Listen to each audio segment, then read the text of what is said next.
paling bahaya dalam sejarah. Eling-eling santri sing khusuk-khusuk.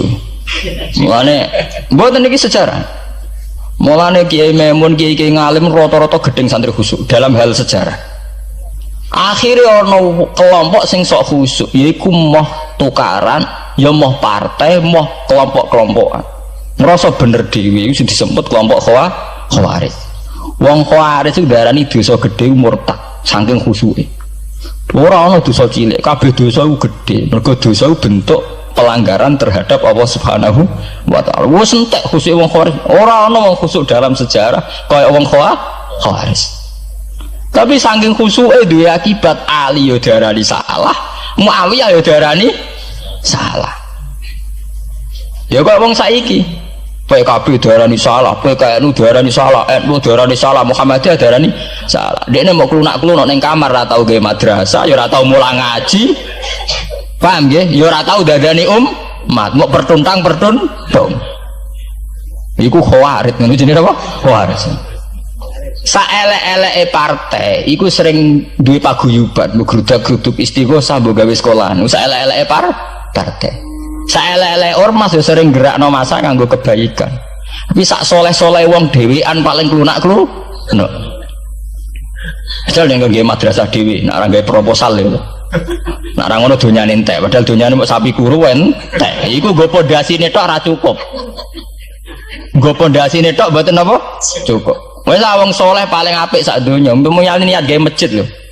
Ndadekno pondasine tok tanpa gretok ora ngarah cukup.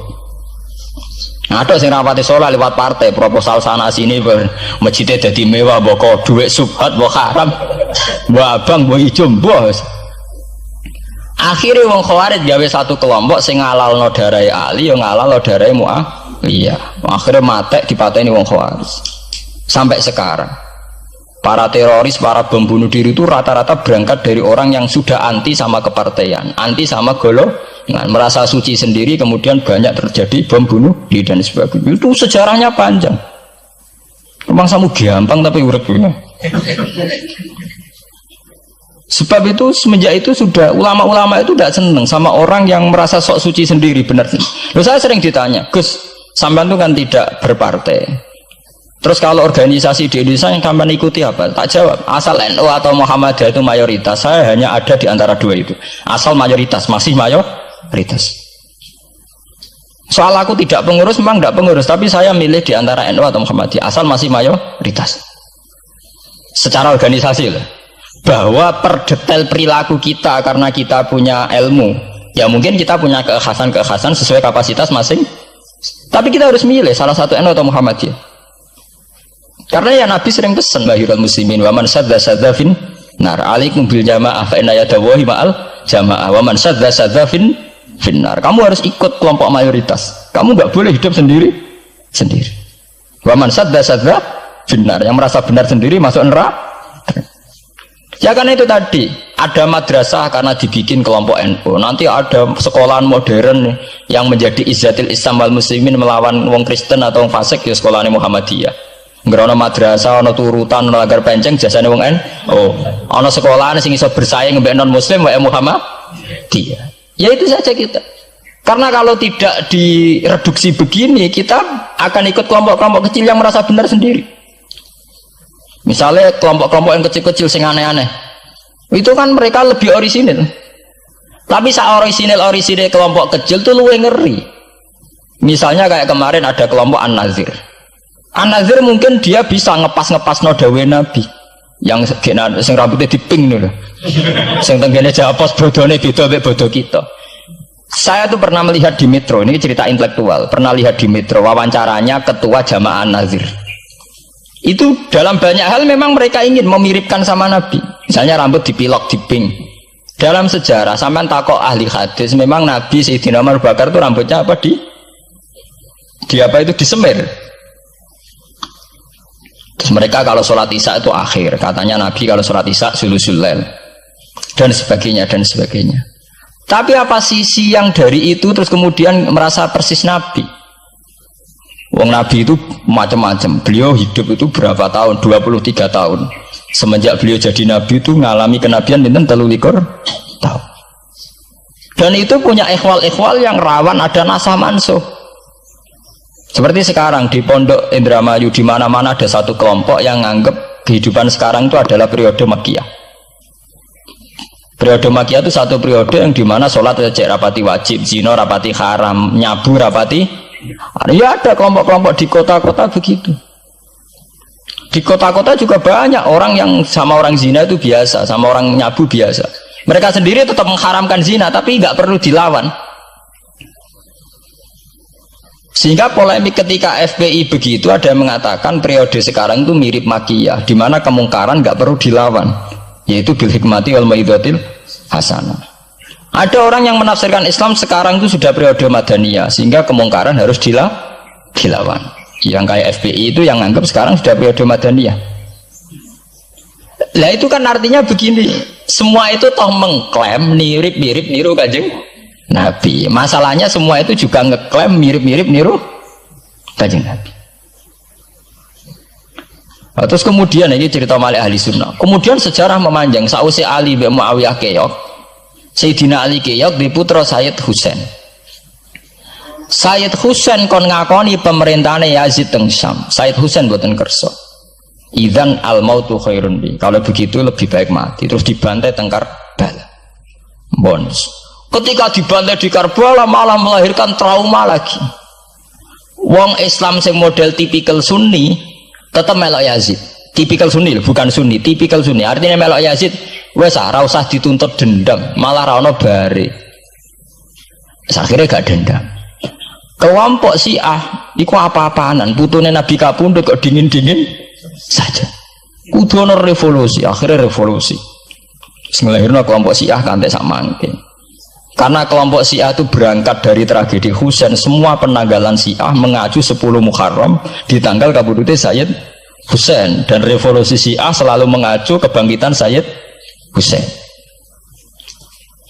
Nah ahli sunnah mulai dulu karena melihat fenomena semua macam-macam pokoknya kayak orang Indonesia saiki. Dan buatan derek-derek itu mulai dhisik. Bon, begitu terus sejarah sampai lahirnya sejarah intelektual. Nah sejarah intelektual sejarah paling nakalan, jadi mohon resiko terus ujuk-ujuk dari sejarah intelektual, yaitu yang diikuti kados Mbah Hasyim Asy'ari, Mbah Fadl, ulama-ulama. Terus wonten panduan ahli sunnah secara gampang.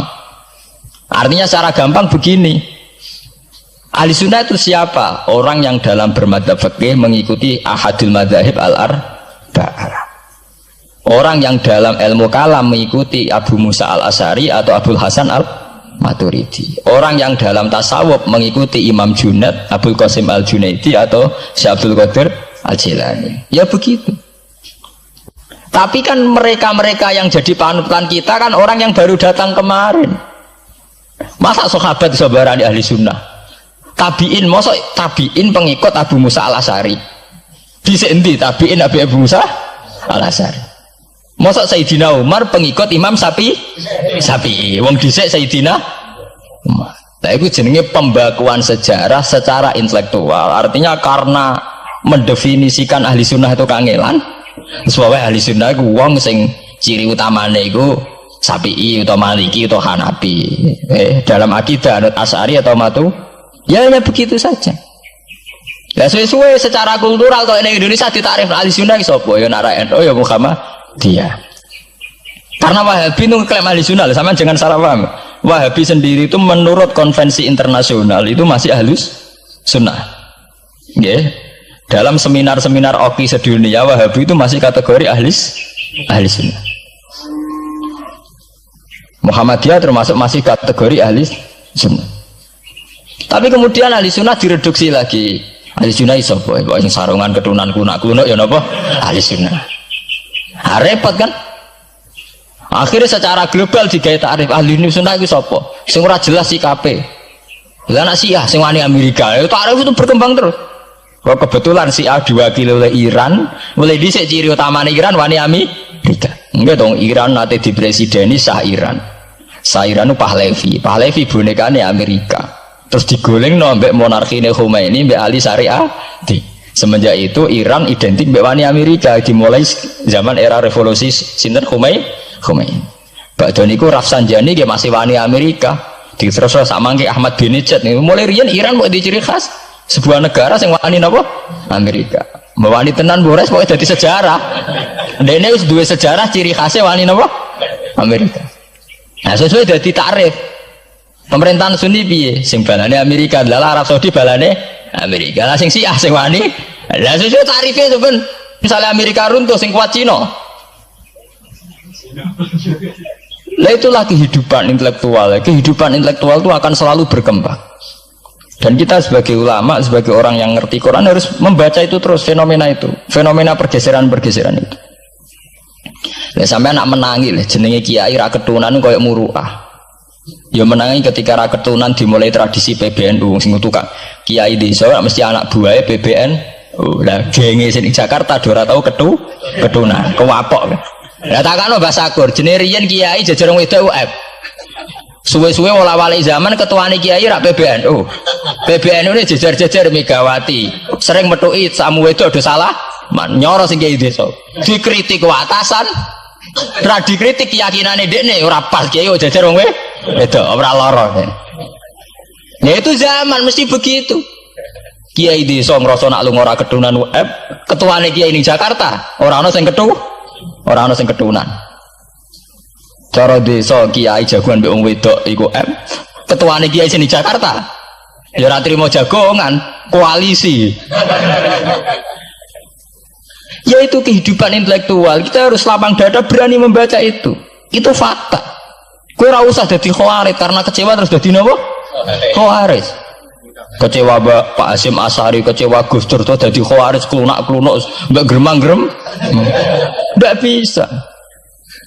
Kita harus gentleman sesuai dawuh Nabi ilzamu jamaahirul muslimin wa man sadda finnar alaikum bil jamaah fa inna yadallahi ma'al jamaah wa man sadda finnar. Mane kula umpama partai nggih milih sing gedhe, ormas nggih milih sing gedhe. Bukan oportunis ya milih yang itu. Mergo sing cilik-cilik malah bulet ngono ngaten. Paham nggih? Mungkin yang cilik itu benar tapi bulet. Cara bahasa ini dari mainstream saja, yang umum-umum saja.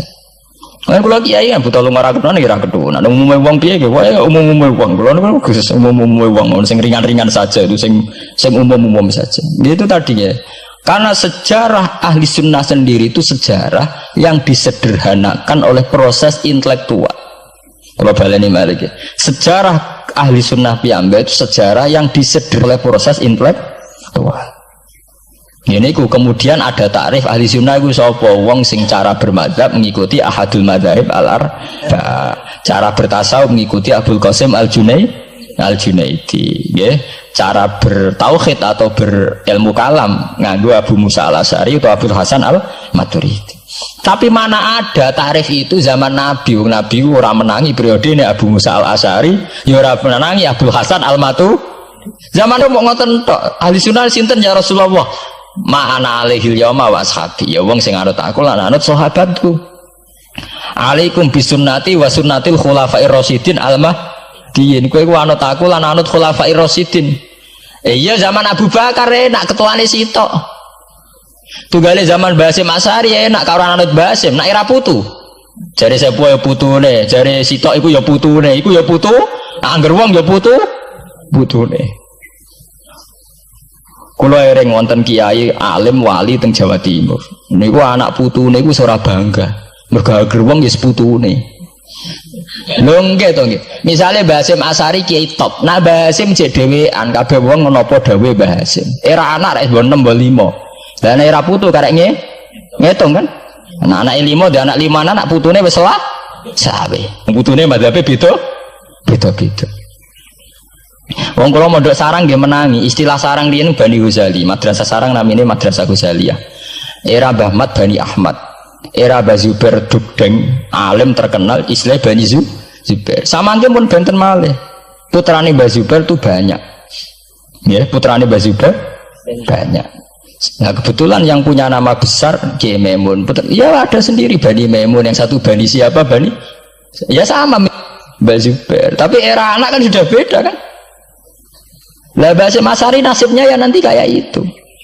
Beliau satu dulu masih tunggal, wong mesti daerahnya Basim Asy'ari era putu. Gus Dur ya putune, Lili Wahid ya putune. Anake Ki Wahid piyambak pinten? Urung anake Pak Yusuf Hasim piyambak pinten misalnya anake oh pirang-pirang kabeh ketika tukaran alasan aku ya putu iku ya putu sing dinggo genderane bae ayo. Dan iki kula cerita Mbah Batu Ampar Samsudin Batu Ampar wali terkenal. Ya wong dadi putune ya bangga, tapi saiki putu-putune ora bangga. Mergo anggar wong ya putune. Lah anak sebagian anak sing seneng wayo, apa anggar wong putune. Wong di antara duriyane sing seneng wayo. Anggar wong ya putune. Ini masalah-masalah yang itu tadi ya. Kemudian ada persederhanaan intelektual. Kayak masalah ahli sunnah itu. Sing anut Sayyidina Ali jare anut sahabat, sing anut Muawiyah jare anut sahabat. Termasuk sing anut Ibnu Abbas, sing anut Abdullah bin Umar.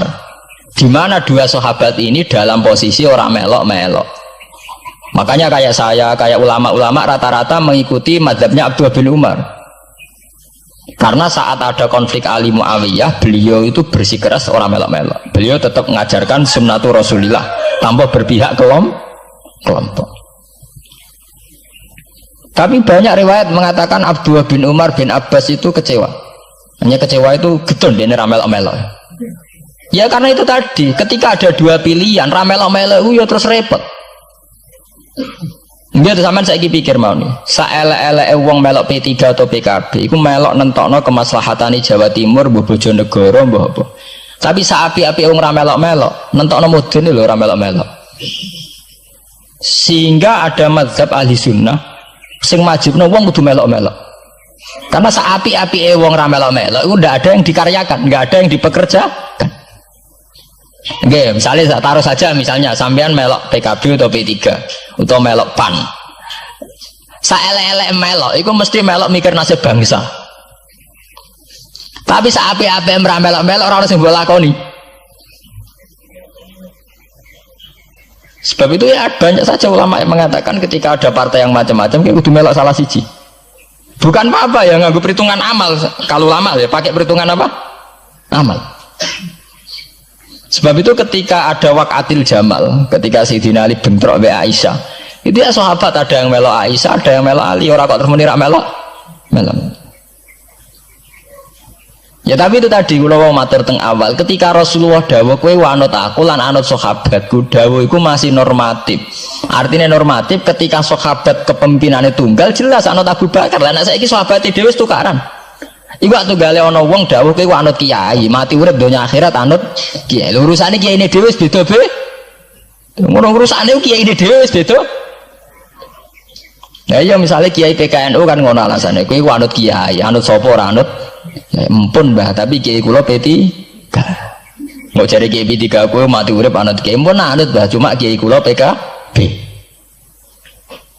Lah ini masalah. Lah ahli sunnah itu kayak itu, posisinya itu begitu. Nah, kemudian konvensi internasional mengatakan daripada bulet ngono terus dibakukan secara intelektual dan diikuti oleh Mbah Hasyim Asy'ari, Mbah Fadl, ulama-ulama Indonesia, terus gawe takrif sing sederhana. Ini terus dibakukan lewat kitab Al-Kawakibul Lama'ah sing disahkan Muktamar teng Jombang. Ahli sunnah pokoknya panduannya begitu. Fikih aja sampai metu ka madzhabul arba'ah. Tauhid aja metu ka Abu Musa Al-Asy'ari atau Abdul Hasan Al-Maturidi. Tasawuf anut Imam Abdul Qasim Al-Junaidi atau anut si Abdul Qadir Al-Jilani. Ya, atau Imam Ghazali ya kayak itu. Artinya umpama bebas ngeri. Misalnya bebas ngeten. Fikih anut Dawud Ad-Dhairi, ora selingkuh terus ki misalnya. Wong Dawud Ad-Dhairi syaratnya kawin kaya wong selingkuh. Mesine fikih anut Dawud Ad-Dhairi gak barbaran dah. Oleh kawin mut'ah, oleh kampung tak apa wali, ya pras ning hotel seksine supir truk terus kawan kawin. Lah umpama tasawuf anut Ibnul Arabi utawa anut Al-Halas, apa ora wahdati wujud kabeh manunggaling kawula ing Gusti. Untunge tauhide tasawufe kon anut Abdul Qasim Al-Junaidi sing kaya umume wong.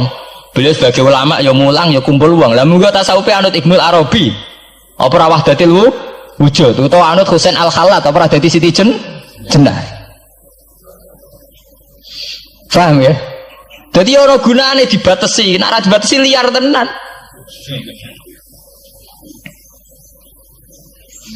Paham ya? Ini masalahnya bandingannya ekstrim. Misalnya fakih kok kowe anut Dawud Ad-Dhairi, Kaya apa? Nak kena ngomong sing mut'ah. Mulane anggere ngaji muin Wahab anggere nyritakno syaraté kawin nganggo wali khilafan di Dawud Adz-Dzahiri, nganggo syahid ya khilafan di Dawud. Mergo cek dendam ulama-ulama beda Dzahiri. Syaraté kawin kok gampange ngono. Faham ya? Lah santri dendam mbek madzhab dhewe mergo syaratnya kawine santri kudu nglibatno bapake wali. Lah kadang bocah wis pacaran bapake ra setu. Dadi santri rata-rata nganti-nganti Joko tuwa ya korban madzhab Syafi'i. Mergo bocah wis gelem bapake ora gelem. Lah bapak ning gone fikih Syafi'i dilebokno rukun. Dilebokno napa? Rukun. Angel langkane. Lah ya ahli sunnah itu terus disederhanakan. Kulo nggih matur nuwun nggih. Saya pikir kados Mbah Hasyim Asy'ari, kados Mbah Fadl, Kiai Memun, kiai-kiai yang alim riyen Mbah Maksum, Mbah Ali Maksum yang bertanggung jawab terhadap proses kesederhanaan ini. Tapi kita harus terima kasih. Lewat muktamar di Jombang atau musyawarah besar tidak tahu saya, itu yang jelas di Jombang itu disederhanakan tuh mudah. Ya tadi andai kan tidak disederhanakan begitu, kayak kasus-kasus di kampus itu. Di kampus karena saking hormatnya terhadap nilai intelektual, tasawuf manapun diambil, termasuk tasawufnya Jalaluddin Rumi, tasawufnya Ibnul Arabi, tasawufnya Husain Al-Hal. Nah, sehingga mereka enak saja wae Jumatan untuk nganggo tarian, jenis tarian Rumi, gak usah Jumatan. Ke tarian Rumi ya ibadah, Jumatan gitu. Kan dari Rasulullah Shallallahu Alaihi Wasallam itu harus ditulis, karena hanya dengan ditulis ilmu itu abadi. Nggak boleh riwayat itu hanya berdasar karena kamu hafalan mundobit itu terus tidak nulis, tidak boleh. Kita itu punya pengalaman buruk dan itu eman betul. Gini ku fiqhul Les bin Sa'ad. Al-Les afqahu min Malik, Dewi Imam Syafi'i. Al-Les afqahu min Malik. Illa anna ashabahu dayya'uhu, kata Imam Syafi'i. Lais itu orang paling alim, alimu Misra, faqihu Misra. Itu kalau debat sama Imam Malik itu berjilid-jilid. Tapi ashabu Malik itu lebih peduli terhadap pikiran-pikirannya Imam Malik, sementara ashabul Les itu enggak. Sehingga enggak ada mazhabnya hilang. Jadi nasib ulama yang mazhabnya hilang itu Les bin Sa'ad. Kemudian Sufyan bin Uyainah, ini semua gurunya Imam Malik. Sufyan As-Tsauri juga gurunya Imam Malik, gurunya Imam Syafi'i.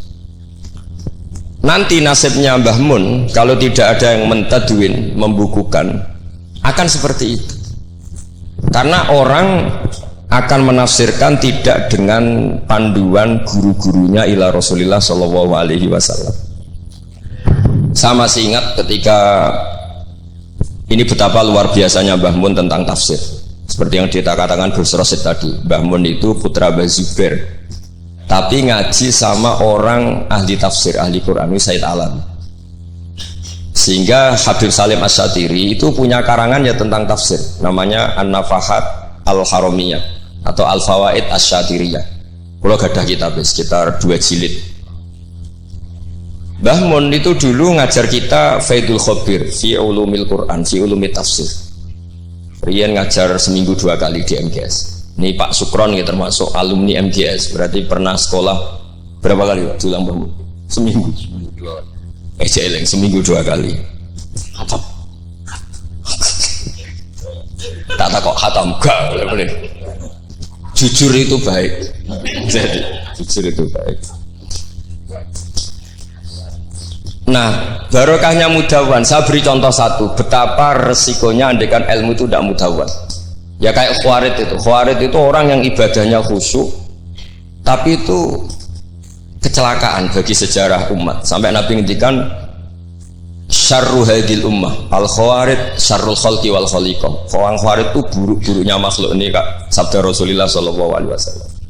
Karena orang Khawarij itu menganalisis nubuah itu dengan pikirannya sendiri, bukan dengan pikiran sing mudawan musalsal ila Rasulullah sallallahu alaihi wasallam. Saya beri contoh yang paling gampang. Ketika Nabi Fathu Mekah itu kan corong Jawa kudune kaul itu semangat tawaf. Tapi Nabi unik, semua sahabat itu tofu mus'atan, semua tawaf secara jalan kaki. Padahal kayak apa kita diusir dari Mekah, kayak apa kita meninggalkan Mekah secara tidak terhormat. Mestinya Fathu Mekah yang diperjuangkan mati-matian itu menjadikan hal yang luar biasa. Dan kita punya kaidah al-ajur bi qadrit ta'ab, bahwa pahala itu sesuai tingkat kesulitan. Tapi Nabi itu unik, semua sahabat itu tawaf jalan, tapi Nabi itu tawaf rakiban. Nabi dengan santainya naik unta, kemudian beliau tawaf. Itu andai kan tidak ditadwin, tidak dibukukan oleh ulama-ulama, termasuk Imam Nawawi yang ngarang Majmu', maka orang Khawarij atau yang sejenisnya, nggak usah diterjemah garis keras atau garis apa nanti sensitif, pokoknya Khawarij dan sejenisnya. Dan itu di Mekah, jadi kamu jangan ngait-ngaitkan dengan Indonesia. Itu mesti menafsirkan kok enak Nabi lengas-lengas numpak unta sing liyane mlaku.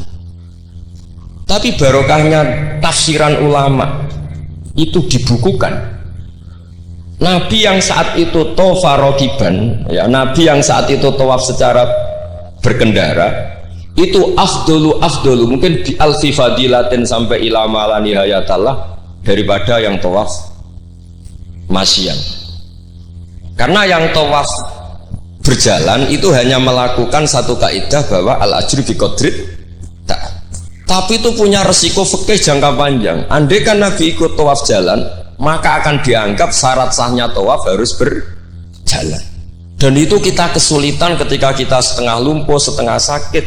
Lalu kalau kita pakai kursi roda, pakai skuter, dalilnya apa? Barokahnya Nabi tawaf rakiban, maka ada solusi, ada referensi kalau kita tawaf tidak masyian, yaitu dengan cara naik kursi roda dan yang lain-lain. Maka ketika Imam Nawawi, maka yang dilakukan Nabi itu fardun alaihi, Nabi melakukan itu harus, karena Nabi harus menjelaskan ke umat bahwa tidak termasuk syarat sahnya tawaf adalah secara berjalan, tapi naik juga boleh. Itu andaikan tidak ditadwin oleh ulama, maka pikiran ini tidak sampai kita. Dan kita rodok-rodok Khawarij, kok enak Nabi, padahal Nabi pas itu ya sehat.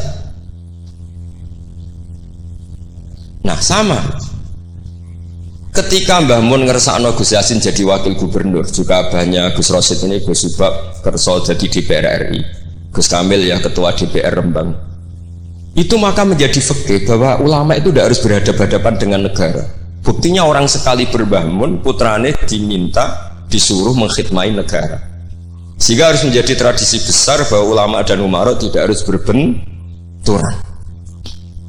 Bukan masalah menangkal. Coba kalau itu tidak ada rawinya, paling golek gaji, paling golek duit, nah itu kan ruwet.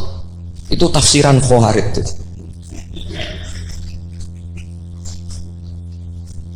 Jadi saya itu punya sanad mutasil. Saya berkali-kali ketemu abahnya Gus Rosid, beliau juga guru saya, Gus Subab, semuanya. Itu ketika beliau menolak, itu Mbah Mun maksa. Gus Kamil dulu pertama disuruh jadi DPR ya menolak, sampai pernah transit di dalam saya di Jogja itu 3 hari. Dan Mbah Mun akhirnya sampai duka harus mau. Tapi lama-lama kita tahu bahwa beliau ingin menyelamatkan Indonesia, bahwa Indonesia nggak perlu dipertentangkan antara ulama dan umat. Nah, itu harus terus. Karena kalau kita ingin versi tertentu, pasti Indonesia itu chaos. Chaos itu ya chaos ya. Guru hara, kalau guru hara terjadi safkut dima, pengaliran darah, yang dosa kita. Makanya Mbah Mun sering cerita ke kita, saya tidak pernah bilang saya, ke kita, semua santrinya levelnya sama, karena sama-sama dengar. Bedanya lali mbak eling ini gitu, ambek paham sama tidak paham gitu. Sebetulnya saya ingin bilang saya, karena saya berkali-kali khasoni bidzalika syekhuna, tapi kita semua sama lah, sama-sama mutawatir sama. Fiqhus siyasa atau fiqhul imamah atau fiqhul khilafah, terserahlah bahasa sampean, itu juga harus diwariskan. Sehingga dulu sampean tak ceritani, dulu yang semi-semi Khawarij itu ya sudah banyak. Wah Nabi itu harus ngomong akhirat terus, masa Nabi jabat. Oke, dari segi jabatan itu duniawi, kesannya buruk karena jabatan itu duniawi. Tapi kalau dibalik, atardo ayyaku nasolihu tahta yadidz zalim. Kue ridho kalau orang-orang yang nggak sholat, nggak cewek, nggak istinja mimpin wong soleh. Jadi harus dibalik, harus membolehkan orang soleh yang mimpin orang dolim, jangan dibalik. Wong soleh pokoknya yang masjid kabeh wiridan kabeh dipimpin wong zalim, hanya karena kamu mengharamkan politik. Jadi orang itu harus ngerti. Makanya ketika beberapa nabi itu harus kita tahu, ada nabi yang ngaji terus kayak Nabi Yahya, Nabi Isa. Ada yang nabi yang seumur-umur itu jabat kayak Nabi Dawud, Nabi Sulaiman. Kamu boleh niru Nabi Dawud, Sulaiman jabat, tapi nggak boleh meniru istrinya 1000. Itu 4 saja masalah gitu. Sitok wais kudu pegatan ya gitu. Rai-rai nggak meyakinkan kan, satu aja sudah. Tapi itu tidak saya loh. Jadi sampai Allah menurunkan ayat am yahsuduna nasa ala ma atahumullahu min fadli faqad ataina ala Ibrahim al-kitaba wal hikmata wa atainahum mulkan azim. Jadi ada orang-orang soleh yang oleh Allah disebut bahwa mereka itu jabat. Gini ku alu Ibrahim. Ada banyaklah orang-orang soleh yang jabat. Mereka adalah orang-orang yang tak kasih kitab, tak kasih hikmah, tapi ya wa atainahum mulkan azim. Ketika Mbah Hasyim di putra Gus Wahid jabat, dulu Mbah Wahab Hasbullah dia anak Gus Wahid juga jabat. Mbah Mun punya putra Gus Bab, abahnya Gus Rosyid dulu ya di PRRI, Gus Yasin wakil gubernur. Ini kita sebagai muridnya Mbah Mun bukan melihat urusan jabatan, urusan bahwa kita ikut berbakti sama negara. Makanya ketika Mbah Mun kapundhut hari Selasa tanggal 5 Dzulhijjah, itu saya masih ingat betul. Ketika itu saya di dalam, ada Gus Subab, ada Gus Naji, ada Gus Kamil, ada semua lah. Itu mereka itu kelihatan apa ya, masih nggak sadar kalau abahnya wafat. Kelihatan senang. Senangnya itu karena mereka menyaksikan betapa yang diinginkan Mbah Mun itu kesampaian. Beliau-beliau ini cerita, Mbah Mun itu cerita gini, Cung, aku nak mati Jumat berarti aku wali. Nak mati Selasa aku ya wong alim. Jadi berarti beliau itu milih jadi orang alim. Jadi dia rileks. Terus ada beberapa apa ya, uang lah atau apalah. Kata beliau sama Gus Subab, bilang ke Gus Subab, bab ya aku nak teko balekno, nak ra teko bagi ning anak-anak. Jadi semua dipersiapkan. Begitu mudah beliau melihat kematian, melihat kapundhut, melihat seringan itu. Karena kerinduan seorang wali atau orang soleh kepada Allah itu rindu sekali. Dan ini kita harus punya riwayat, dan itu menjadi fikih besar. Nggak boleh kamu pakai fikih khawarij. Kiai kok jabat, kiai kok kedonyan. Misalnya ono kiai wong soleh ora oleh kedonyan, terus saiki wong salat buruwe wong ra salat, kowe rido? Wong salat buruwe wong ora salat. Mergo sing salat kok kon melarat. Jadi nak fikih aja fikih khawarij. Fikih sing bener maca majmu'. Nak ra iso maca jerone maca judule. Ya sadar. Oke, Pak Doni, Pak Sukron. Karena dia di Mekah lebih terkenal ketimbang Mbah Mun katanya. Itu Mbah Mun sampai tertawa-tawa. Mbah, jebule jenengan mriki terkenal kula. Kok iso kron? Lah niku tiyang tunggal dalam iki Sukron. Ya jadi Mbah Mun punya murid ya macam-macam. Ada yang kayak saya, ada yang kayak Pak Sukron. Makanya saya pertama datang, Sukron dikur, jarang enten, celok, nak agak teko agak gelem isi aku. Terus datang. Tadi bisi saya, Gus aku difoto, nak raja jerjeran gak difoto. Terus saya bilang gini, saya itu kalau di mana-mana sering jejer wong putih, lagi ki jejer wong ireng aku. Semoga ini kafarohnya saya jejer wong putih-putih. Jadi saya teruskan lagi ya. Harus selalu ada riwayat. Makanya saya alhamdulillah pernah diminta Gus Subab itu ya guru saya, beliau baca manhajnya fikihnya Mbah Mun di acara kesekian harinya Mbah Mun wafat. Karena saya masih ingat betul ketika di Medina saya sering digandeng Mbah Mun. Sholahuddin Al-Ayyubi nganti pintere ngono iku jarene mergo murid Imam Ghazali. Tapi jarene hak muridé ibu putu murid. Terus saya bilang putu murid ya impun nanti kula hitung nak murid mboten pas, mboten tok waktune. Yes putu murid. Karena saya pernah di masjidnya Sholahuddin Al-Ayyubi di mimbarnya. Itu futuhatnya itu sekitar 815. Jadi kalau tak hitung Imam Ghazali lahir 410, 450, wafat 505, kayaknya betul menang. Oh ya, senang putu murid. Itu beliau punya konsep mengalahkan pasukan salib, itu yang dipakai itu kitab Ihya. Itu singkat cerita beliau nyuruh jaiku golek ya, tak cari ya, ketemu terus tak tasihkan beliau ya itu sih tak maksud ya. Itu Imam Ghazali begitu fasih cerita tentang penyusunan kekuatan, dan itu logikanya sederhana sekali dari sesuatu yang jibillah, yang normal. Misalnya begini ya, al insan abdul ihsan, bahwa manusia itu pasti menjadi budaknya kebaikan. Hitung saja sekarang misalnya begini, kita jadi orang soleh, meditera karuan, gremengan, sinis. Yang ini orang fasik, senyum, lomo, apian. Kira-kira orang netral itu kalau jagungan ke kamu apa ke sini?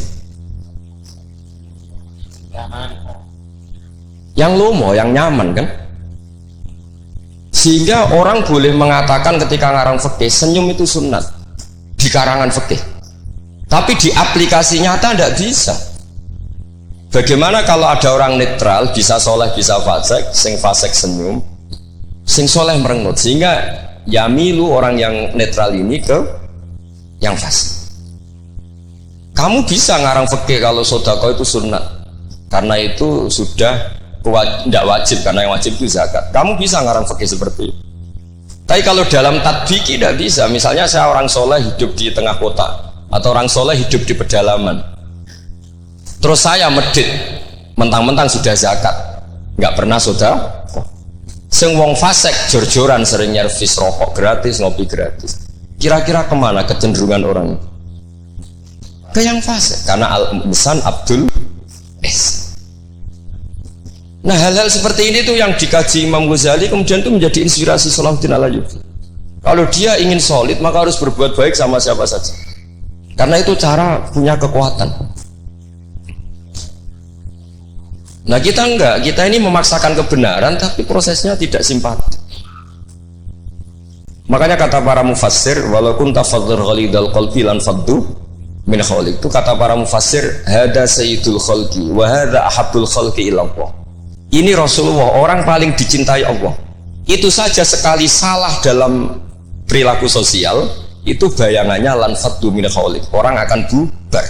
Padahal ma'anna hada mu'ayyadun fi ruhil qudus. Padahal Rasulullah itu orang yang diberi kekuatan malakut, kekuatan langit. Itu saja dibayangkan kalau salah secara sosial, lan faddu min khaliq, orang akan bubar.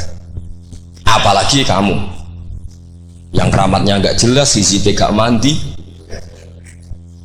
terus salah sosial, istaqabbalallahu minna minkum taqabbal ya kan. Sehingga Mbah Mun itu baik sama siapa saja, termasuk baik sama Megawati, sama apa saja. Bahkan beliau sebelum haji sempat ketemu Megawati, dan beliau sebelum itu ya pernah bilang ke saya, ke kita lah, ke kita, aku ketemu Bu Mega dan Indonesia itu damai. Makanya ketika beliau kabundut Dzulhijjah, itu min asyuril hurum, karena al asyurul hurum itu ada 4, Dzulqa'dah, Dzulhijjah, Muharram, Rajab. Beliau kabundut 5 Dzulhijjah, bulan yang termasuk sakral di Islam.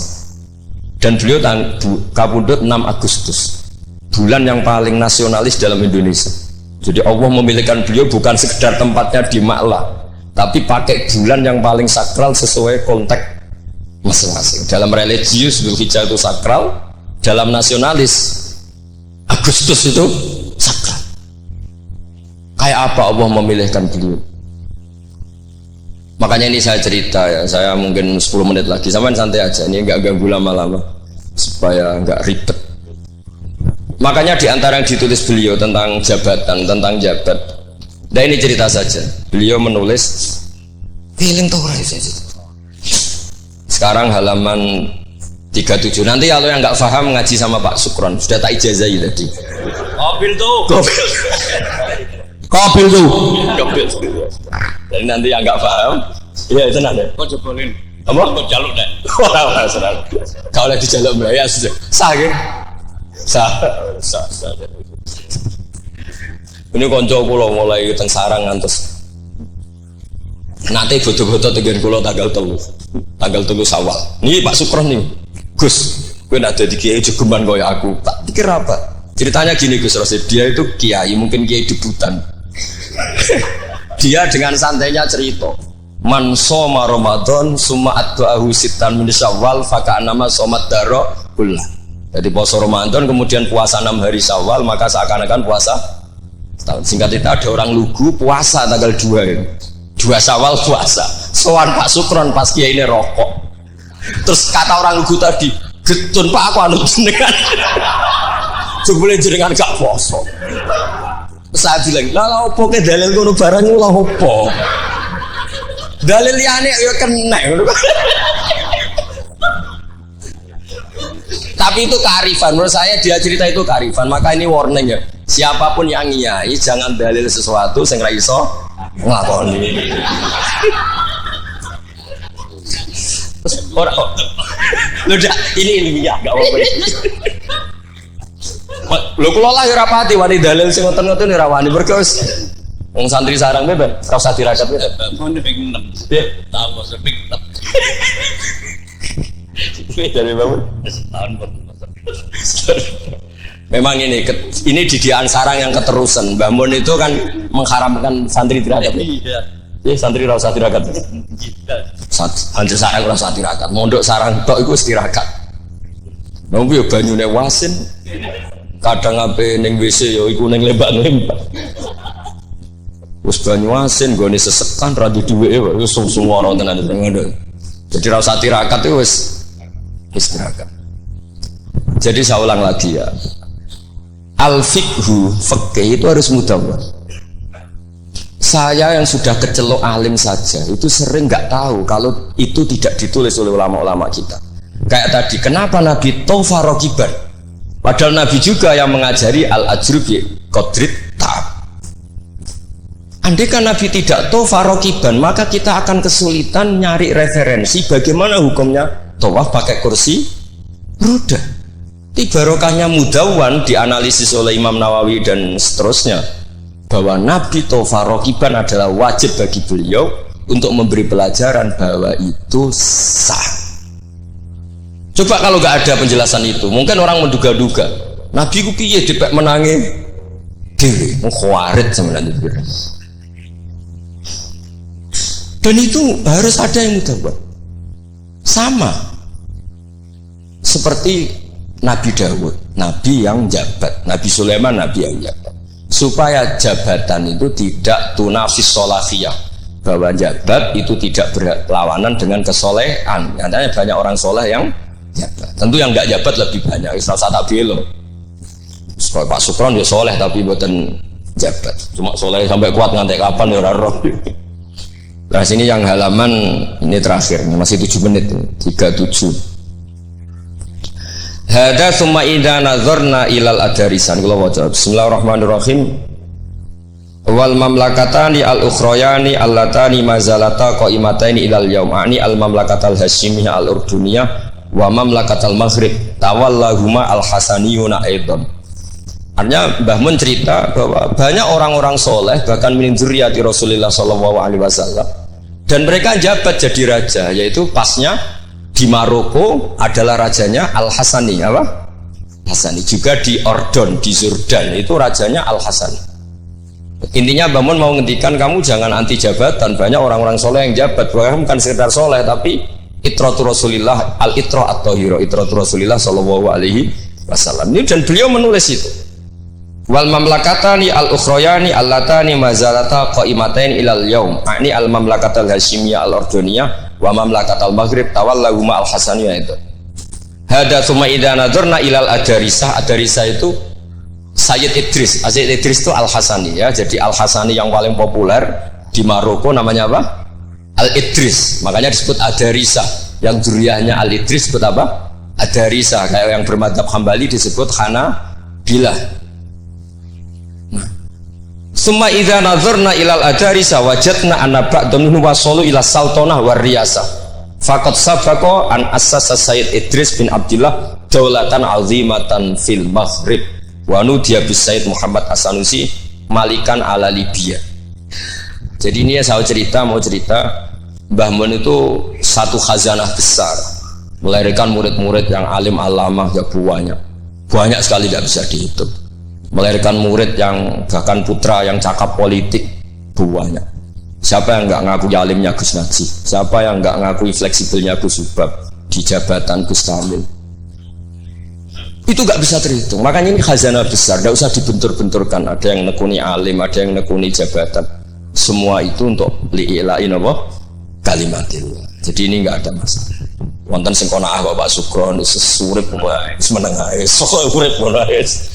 Tapi tadi sudah tak ijazahin. Nanti pokoknya ini kalau nggak paham tanya Pak Sugron. Assalamualaikum warahmatullahi wabarakatuh.